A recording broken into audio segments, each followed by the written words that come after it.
My name is James, and let me tell you, living peacefully on my 15-acre farm at the edge of Oak Ridge Estates has become more like a thrilling episode of a reality show.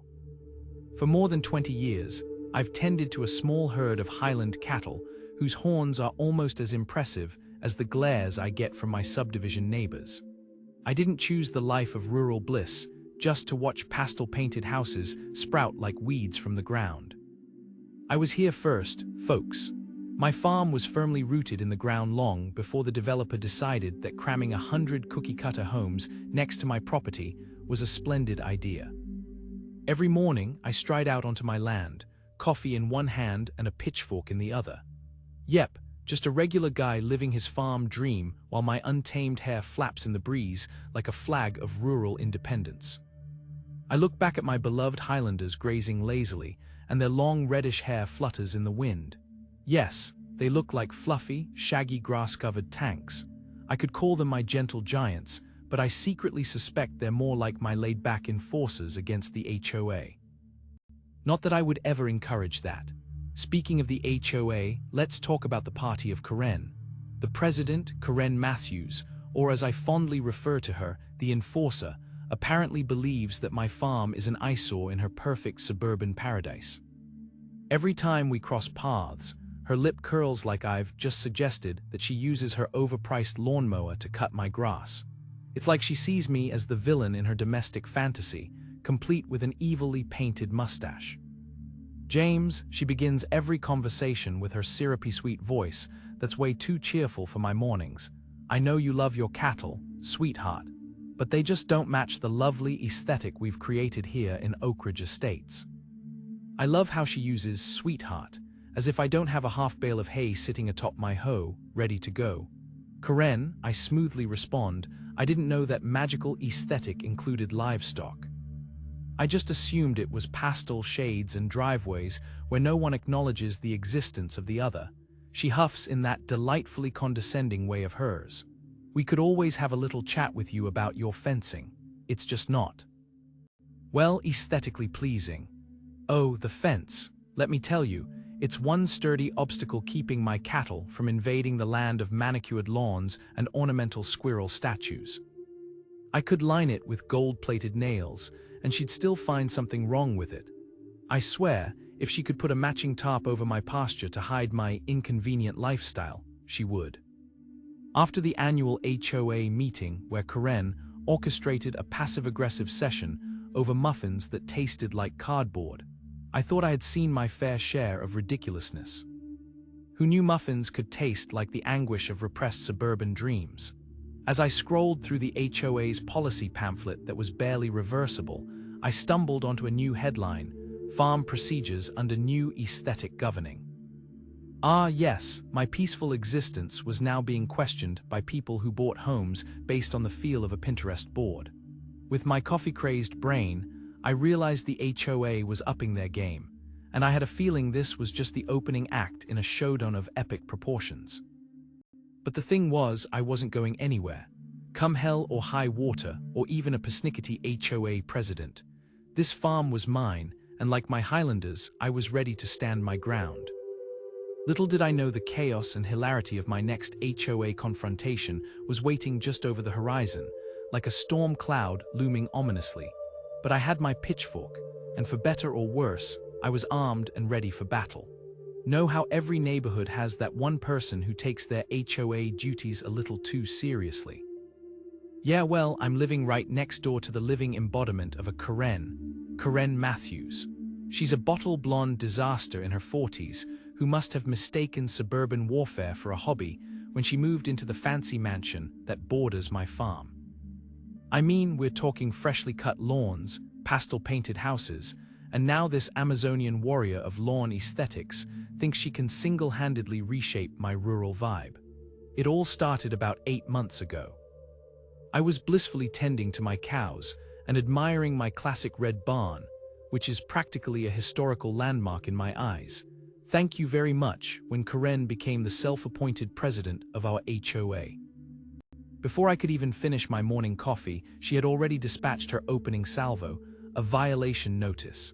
Apparently, the occasional moo of my cows was disruptive to her peaceful, suburban lifestyle. I mean, seriously. If you wanted peace, maybe reconsider moving next to a farm. Besides, I didn't even realize cows could be considered disruptive. I always thought they were more like furry lawn ornaments with an appetite. Her complaints shifted from cow mooing to the unsightly state of my barn, which she labeled an eyesore in her cease and desist letters.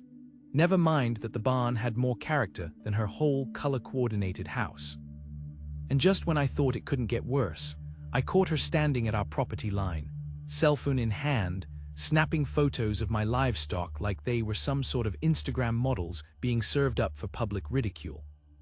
Karen even went so far as to declare to anyone who would listen, "These filthy animals are wrecking our property values." If my loyal cows had any idea of the havoc happening just beyond their grazing area, I swear they'd have staged a protest with tiny signs. The tension reached a whole new level of ridiculousness when she installed security cameras aimed directly at my property. So now, I had this woman lurking behind her manicured hedges with a surveillance system trained like an FBI agent on my chickens. I can only assume she intended to launch her own rendition of Farm Hunters, HOA edition. And then there were the HOA meetings.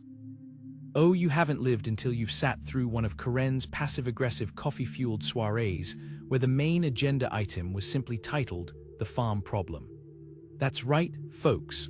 While other neighborhoods were arguing about flower color and fence heights, I had become the prime suspect in her suburban drama.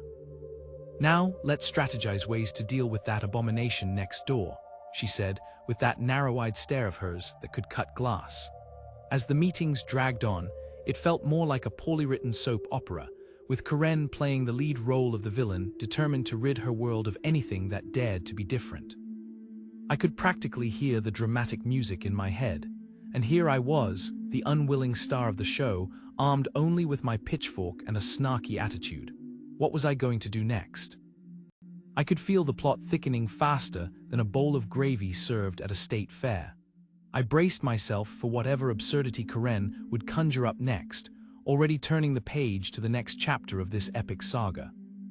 Little did I know, the conflict was just reaching its boiling point. It was one of those particularly radiant mornings in the ideal neighborhood of Pastel Pines, where every lawn looked like it was sponsored by a gardening magazine, and houses were painted in shades that made you want to vomit rainbows.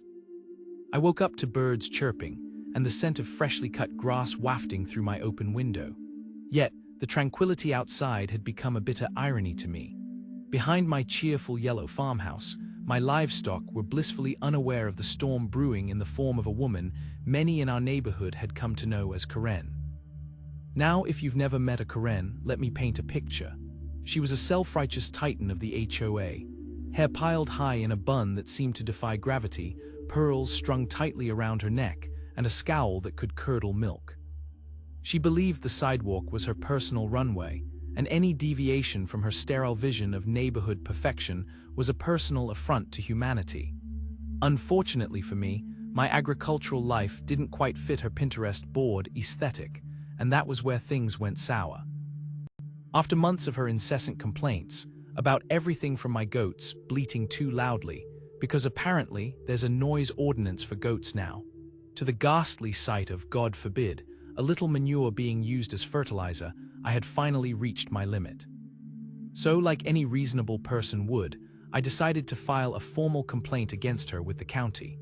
But oh, sweet karma was not on my side, because it turned out that Karen had been a little too diligent in her crusade. Days later, county inspectors came trotting onto my property, all business in crisp uniforms and glossy badges. I tried to welcome them with a smile, but the sheer joy dissipated the second Karen's shadow loomed behind me, arms crossed in a posture that screamed, "I know your secrets." The inspectors looked around, took notes, and, as expected, found absolutely zero violations. Not even a crumb of evidence to support Karen's wild claims of neglect or manure runoff. I wanted to high-five the inspector, but holding back my victorious grin was a Herculean effort. When they informed Karen of their findings, her face fell into an expression I can only describe as a cross between a toddler missing nap time and a villain who had just lost the fight to the superhero. What did she do with this newfound rage? Why, she escalated things, of course. Now she was strutting around like a peacock, whispering sweet little untruths to prospective homebuyers that my property was on the verge of being sold and redeveloped. And as if on cue, the drama ratcheted up a notch. I can't be sure when she found the time or energy, but one sunny afternoon, when my goats were comfortably napping and I was sipping lemonade, I discovered survey stakes sticking out of my yard like a modern art installation gone wrong. 30 feet inside my property. 30. I eyed those stakes like they were explosives, and with hands on my hips, I marched over to inspect this bizarre affront. A quick Google search revealed that the surveyor who placed these stakes wasn't anywhere near licensed in our state. No wonder. It turned out Karen had taken it upon herself to play real estate mogul while wearing her pearl necklace for a lure. Apparently, she thought being an HOA god meant she could call dibs on my land as if it were community common space. "Oh, Karen," I muttered under my breath, "you are in so deep you can practically smell the manure." I pondered my next move, feeling the weight of my future battles pressing down as I plotted my counterattack against her insanity. Buckle up, pastel pines, because this neighborly war was just heating up.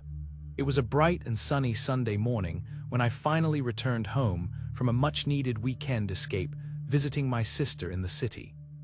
My sis had insisted on brunch at that trendy avocado toast place, which wasn't even the worst part. My belly was still grumbling at the thought of yet another overpriced hash. But I tried to bury my annoyance by remembering how her apartment smelled like jasmine lattes and warm pastries. Ah, bliss. As I turned onto my driveway, though, a flicker of confusion sparked in the back of my mind. Was that wedding music? Well, I figured neighborhood kids were just playing some obnoxious tunes. But as I edged closer, I realized that confusing serenade was coming directly from my front pasture. And just like that, my heart plummeted straight into my socks. I didn't need the car anymore. I flung the door open and strode out like I was strutting on a catwalk, but my heels felt about 10 sizes too small. What lay before me was not merely an innocent gathering or a couple exchanging vows. It was a full-blown wedding extravaganza sprawled over my hard-earned land. White chairs lined up like obedient soldiers, a flower-laden arch standing proud, and tables that clearly cost more than I spent on my last 3 mortgage payments combined. I was suddenly painfully aware of how shabby my lawn looked in comparison to the floral riot sprouting across my yard. And there was Karen, HOA Karen. She was everywhere, flapping her arms like a deranged poultry farmer, orchestrating this madness with the vehement zeal of a third-grade teacher managing an unruly field trip. Her hair was a fierce halo of frizz all around her like she'd just walked through a wind tunnel. I had to hand it to her. It was a look.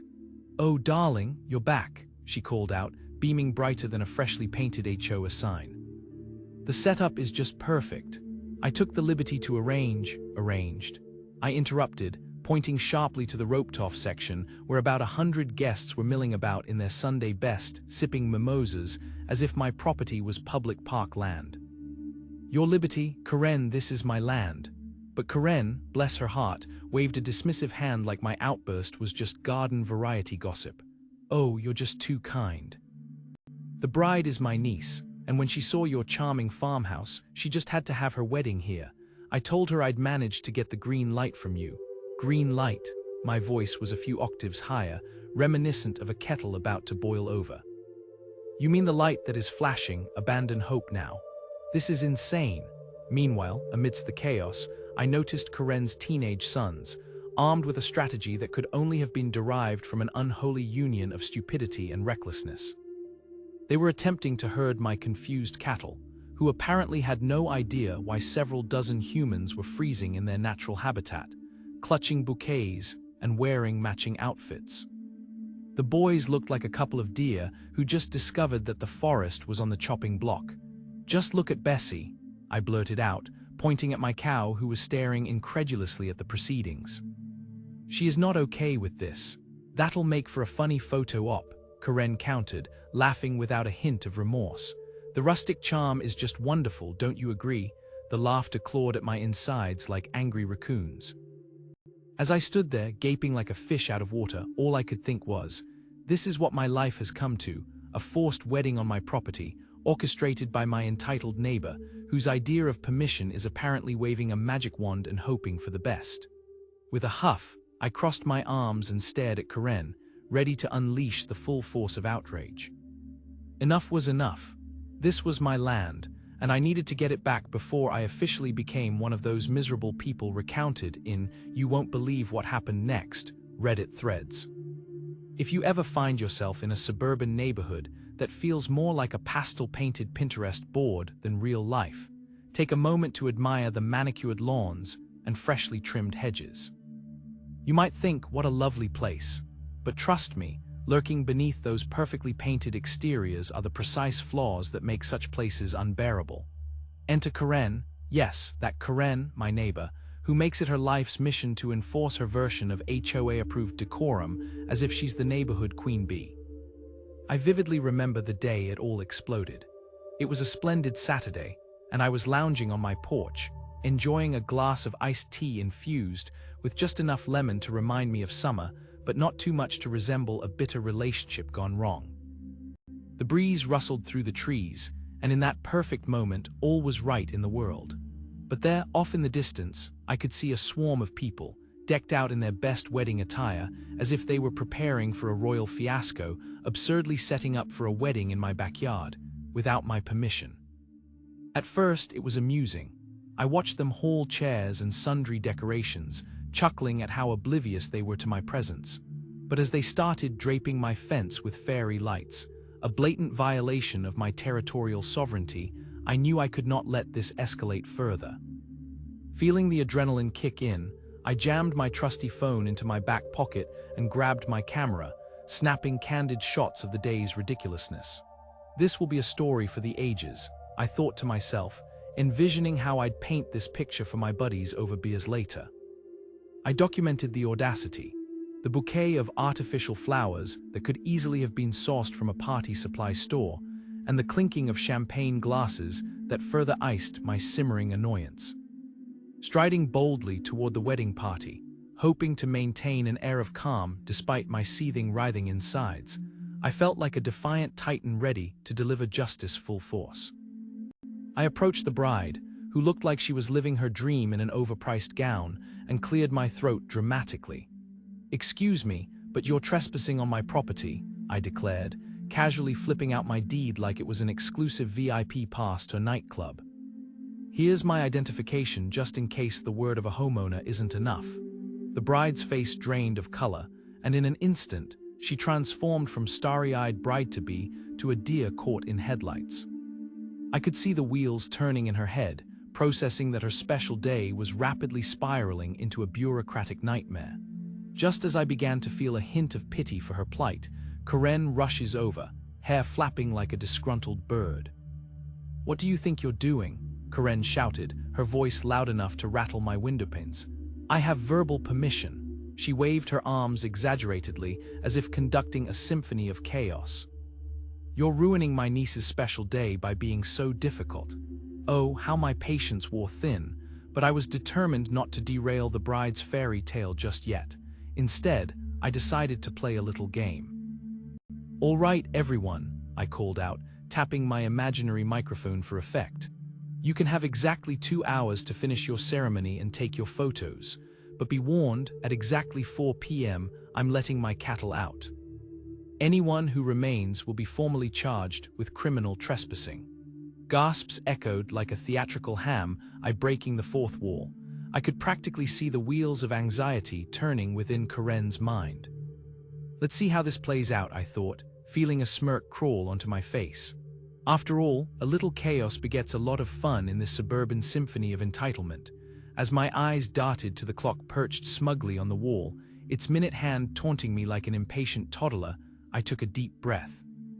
My backyard, a picturesque blend of vibrant flowers and soft, green grass, was set for one of the most ostentatious weddings I'd ever seen, one that should have been nothing but bliss.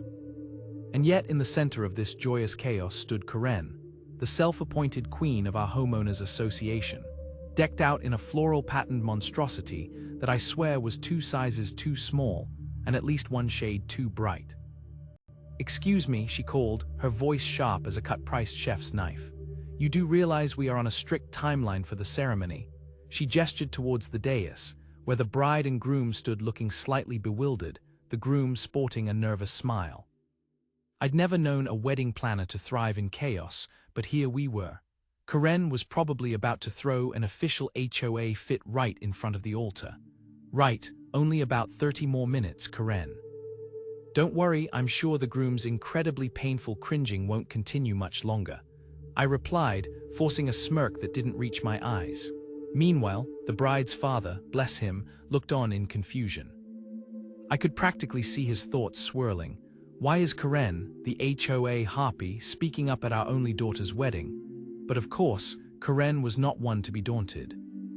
She clapped her hands together, the sound like a signal of impending doom, tossing anxious glances around.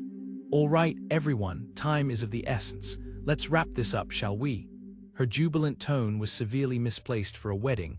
With each poorly masked command, the crowd became visibly more flustered. I glanced at my Highland cattle grazing peacefully in a nearby pasture, Bessie, the sweetheart, eyeing the tall grass as if it held the secrets of the universe. I had deliberately scheduled this soiree, knowing precisely what would happen simultaneously at 4 p.m. I mean, what could possibly go wrong with dropping a dozen furry tanks into the heart of a wedding reception?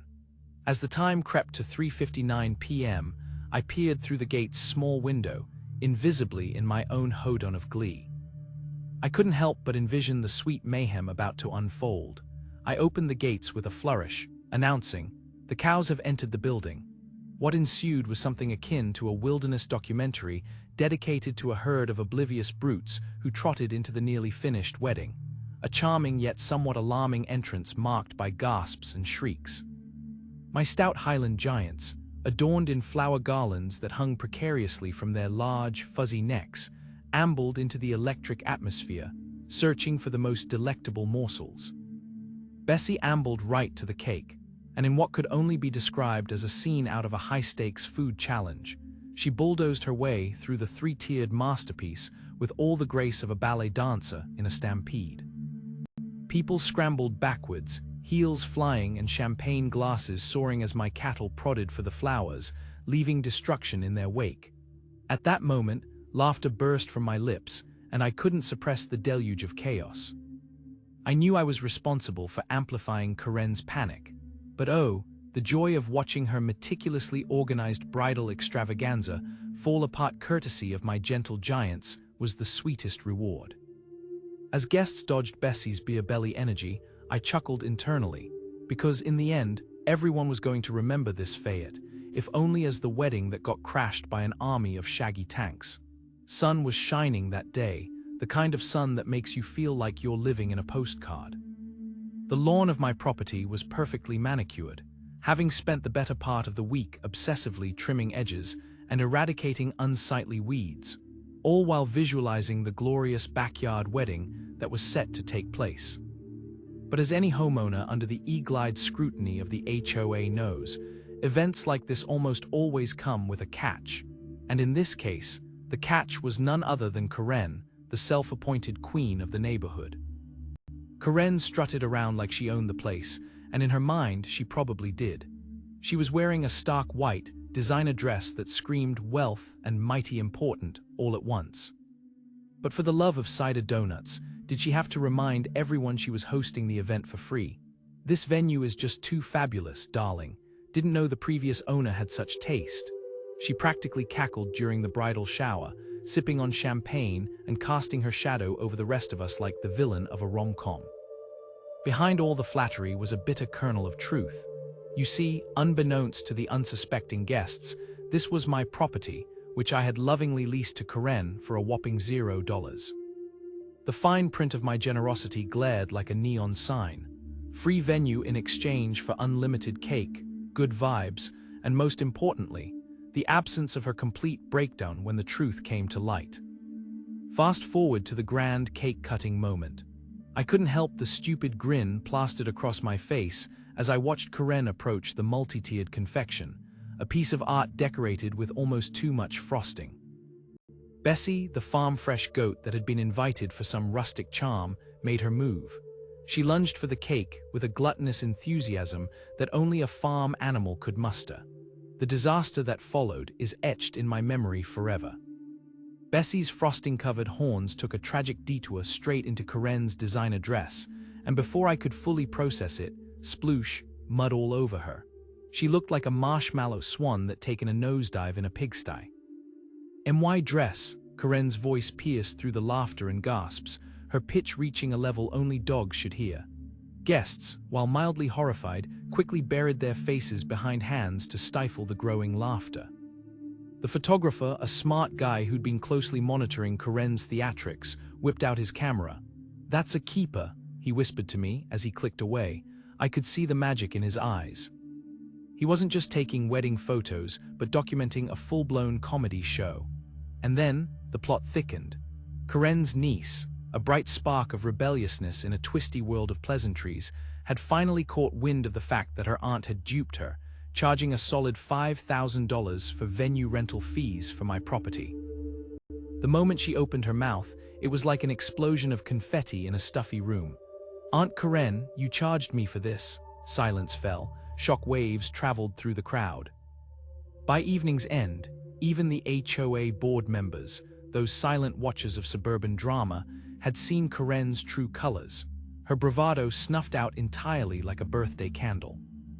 Several board members slipped me apologetic glances while helping clean up the muddy mess, one even muttering, "Her days as president are numbered, this is a new low."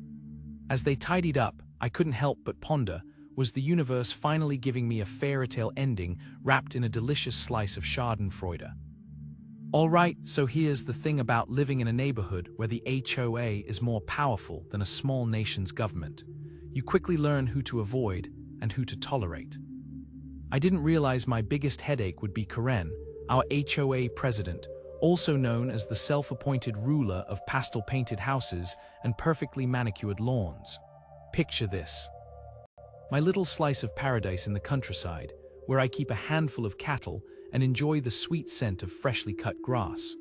There's nothing but sky for miles, punctuated only by my diverse, miniature herd and the occasional neighbor doing yard work in golf shorts, but I digress. Enter Karen, an offshoot of the queen bee archetype with a bobbed haircut so sharp it could cut glass.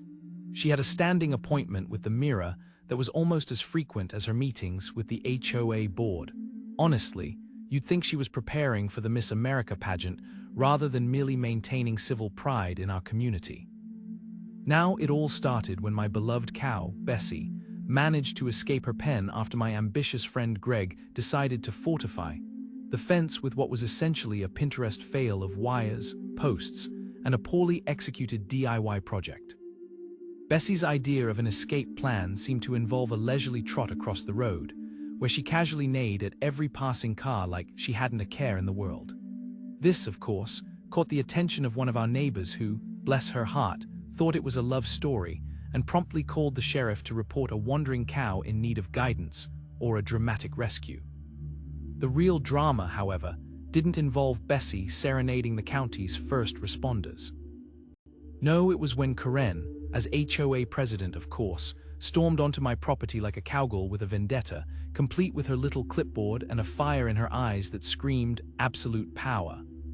I still chuckle thinking back to that day, how she stood there fuming and flapping her arms dramatically, declaring, "You could be sued for this." This is a travesty. My voice wavered somewhere between amusement and a visceral urge to retort. "You mean the cow that has been on my property for 12 years? I may have misplaced the tone of civility at that moment." Fast forward to the emergency HOA meeting. Coffee had never tasted so bitter as I sat in the packed room, crammed in next to neighbors nursing their own drama-laden grievances. Little did we know that Karen Contra was about to unfold right before our eyes. You see, thanks to the bride's family threatening legal action, yes, against both her and the HOA for that untimely incident, things escalated quickly. The only thing missing was a dramatic score and a slow-motion camera panning in on Karen's incredulous expression as she was forced to resign like a villain in a soap opera. By the time I received a formal citation, my neighbors, who normally pretended I was just the crazy cow lady, were decidedly team, we hate Karen. It was something akin to community justice as I sent Karen the invoice for fence repairs, fairly reasonable, considering the stress of the impending charges. She paid so fast I half wondered if I had stolen her pinky ring. My quick-witted threat of pressing charges really shocked the diva down several notches. But it didn't end there. With the glow of newfound hope, and more than a little relief after Karen's departure, visions of farm day danced in my mind.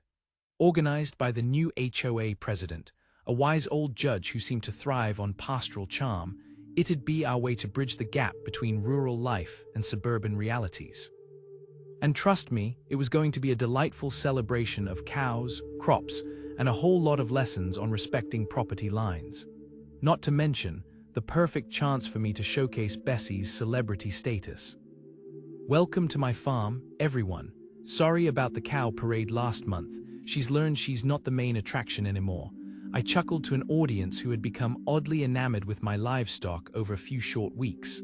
As for Karen, well, she was selling her house faster than a toddler can throw a tantrum in the candy aisle. I mean, who could blame her? Once the neighborhood's busybody, she now had a front row seat to her own humiliation, while I reveled in the delights of rural living, cows and all.